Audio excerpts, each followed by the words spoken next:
Hey there, we're looking at a gas fireplace, and I just wanted to give a quick rundown on what we're looking for and then also the lighting process of them. So when I'm getting close to a gas fireplace, I'm starting to look for where the shutoff valves are. This one, for example, has a shutoff valve and key for it right here. Lots of times maybe a key will be hiding up on its shelf or somewhere not right by it. Now, as Washington State home inspectors, as our state standard of practice says, we're not required to test or use any gas shutoff valves like this. But our company standard will typically, if the key's present, we'll turn that valve on and we'll do our best to check and see if the gas fireplace kicks on. So I'm gonna go over the overview from here. That valve I already checked. Lefty-loosey means it's open. So that valve is already all the way open. And then I'm also paying attention to switches that are on the walls. There's a switch over there, and then there's actually a switch right in here.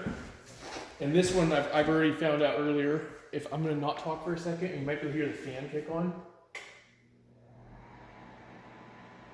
So sometimes those will turn the fan on automatically, and sometimes that'll turn on the fan, but the fan won't actually turn on because it's on a thermostat. Lots of times the fan will be wired in to actually kick on when it reaches a certain temperature. So now I'm looking in here at the logs. I'm looking to see if I can see a pilot light lit anywhere, and I don't see one. I'm gonna go ahead and open the cover down here. We like to look in here and again confirm if it has a fan or not. And then most of the times we're gonna have a lot of the controls right here. This little valve controls the amount of gas coming in. It says high and low on it. And so that tells us how much fuel is coming into the fireplace. And then over here, we've got another gas shutoff valve. And that red handle, if it's going with the line, it's open. If it's going across the line, then the gas is shut off. I'm just looking in here real quick. This type of setup doesn't have a manual pilot lighter. It looks like it actually has an automatic pilot light lighter. So I'm gonna come back over here now, flip the switch and leave it on. And I think the flame will actually light up. So we're gonna let it sit for a second, and I'm seeing if it is an automatic pilot light. I'm gonna flip the switch too. There we go, this is it.